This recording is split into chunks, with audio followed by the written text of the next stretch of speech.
Oh man. Yo, if you guys wondering what I'm laughing at, man, I want y'all to find me a bigger joke than the New York Football Giants right now. Oh, this team is so bad. You know, it's not even bad. It's just like, it's a walking paradox on several levels. It's like, it's bad coaching, absolutely terrible play calling on both sides of the ball.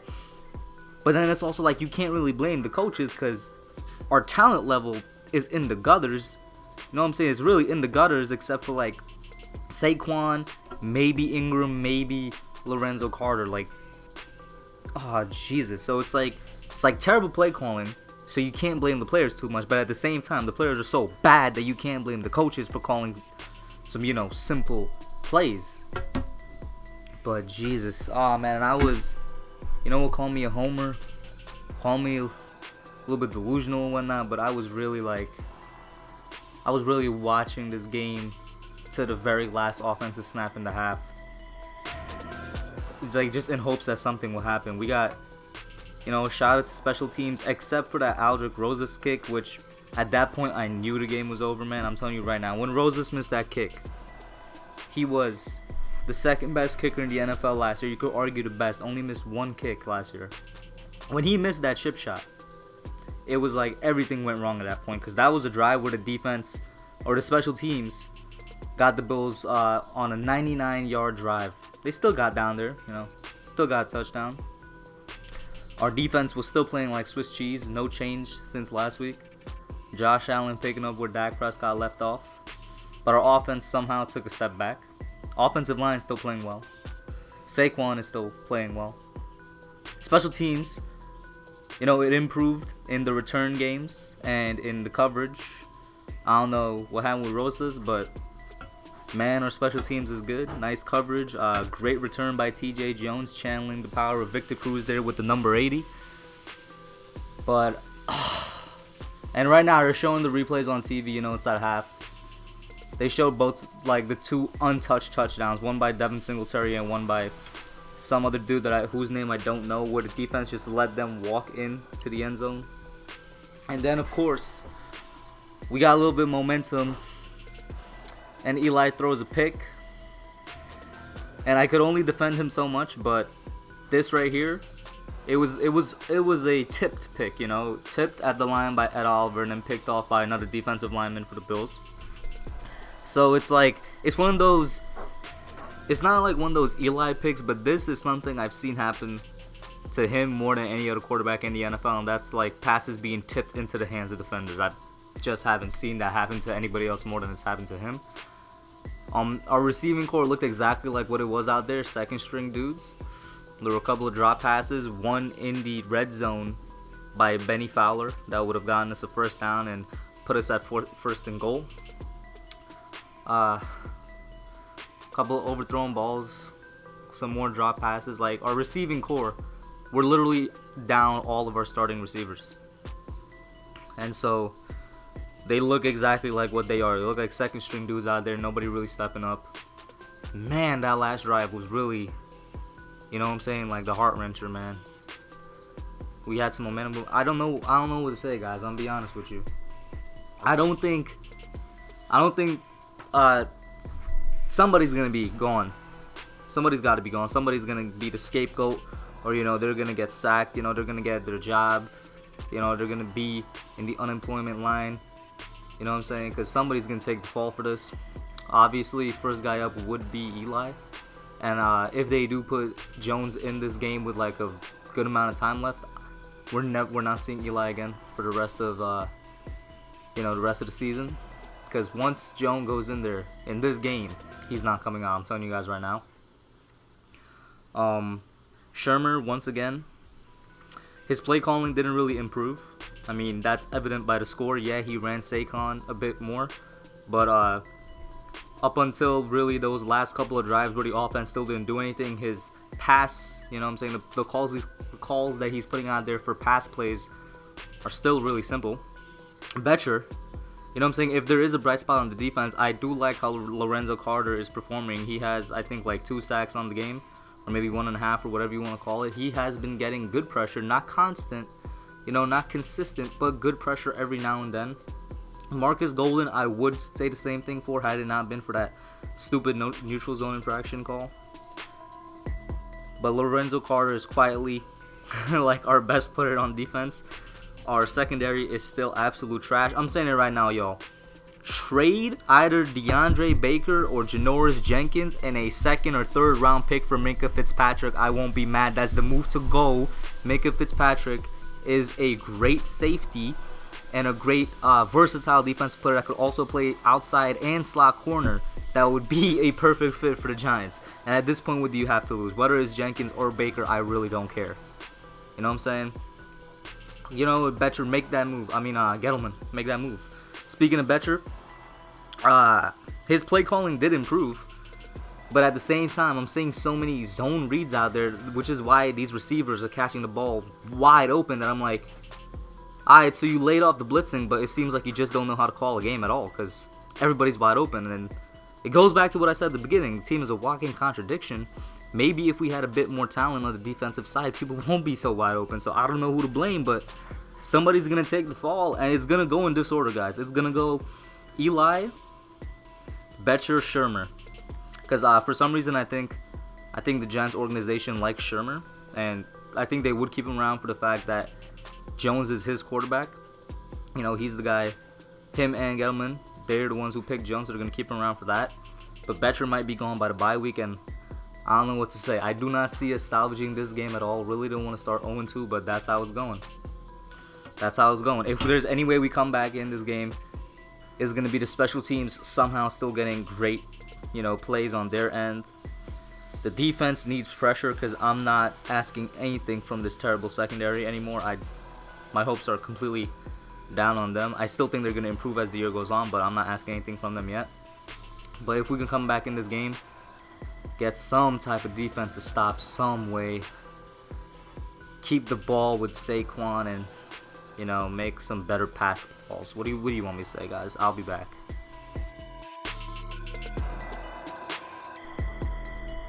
So I'm hopping back in. You already know the drill by now what the new format is. We just got our second defensive stop of the second half, and they're both on the Bills' first 2 offensive drives.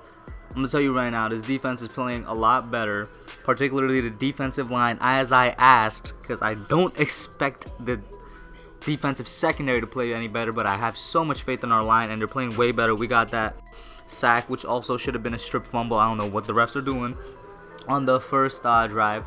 And now we got another defensive stop because of the defensive line. BJ Hill doing his thing. You know what I mean? That defensive line, man. Hill, Lawrence, Tomlinson, even Lorenzo Carter off the edge. They're doing a way better job. And I'll tell you right now, if we don't score on this upcoming drive, that's it. This game will ultimately, the loss of it will ultimately fall on Eli's shoulders because defense is doing his job here. This is his second opportunity, giving him to score. Make the game a little bit closer. Maybe even come back and score a third time and even tie it up.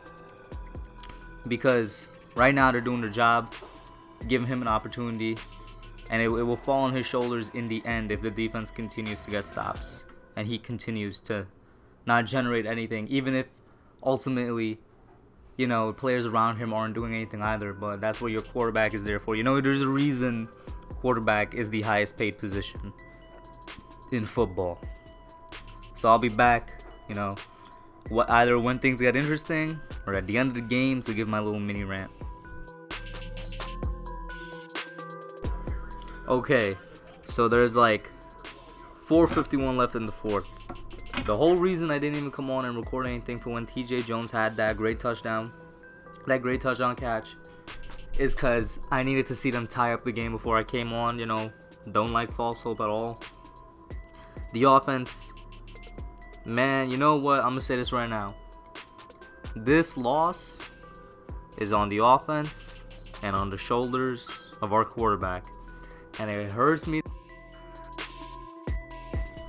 It hurts me to say this, because I defend this dude not all the time, but I defend him more than most because he gets unfairly criticized, unfairly judged and whatnot. But in this situation, I can understand if people come at his neck. And honestly, I don't see who else there is to blame for this.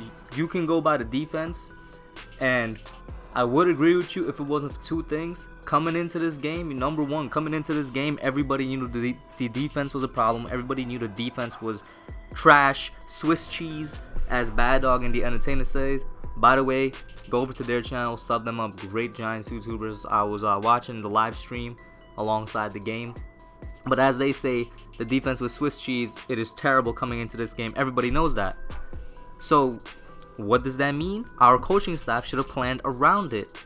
Plan around the defense. Know that you're going to have to be relying on the offense. Know that you're going to have to be relying on Saquon.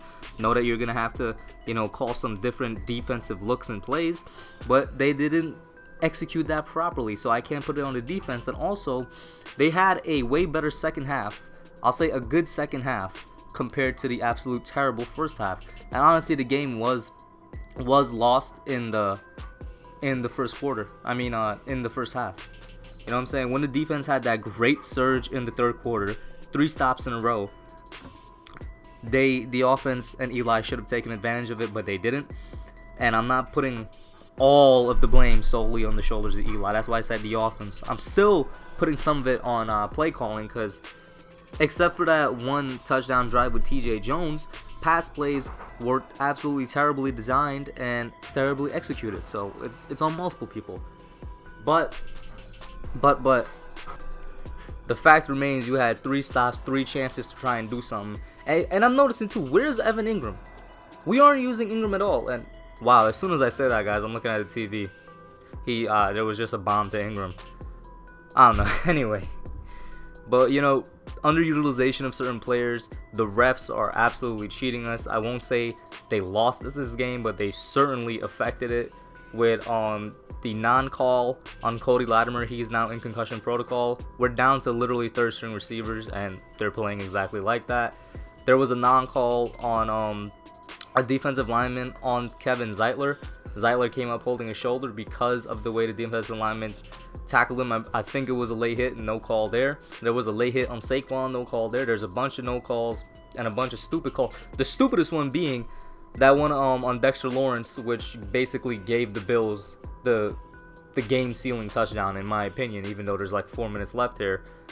When Gene Stellator, the NFL, I guess, rules expert, came on to talk about it, he was like, that's a very iffy call because Dexter didn't really touch the guy. His hand just grazed the back of him, and he clearly wasn't trying to push him down. He was just getting in his set to jump up and try and block the field goal.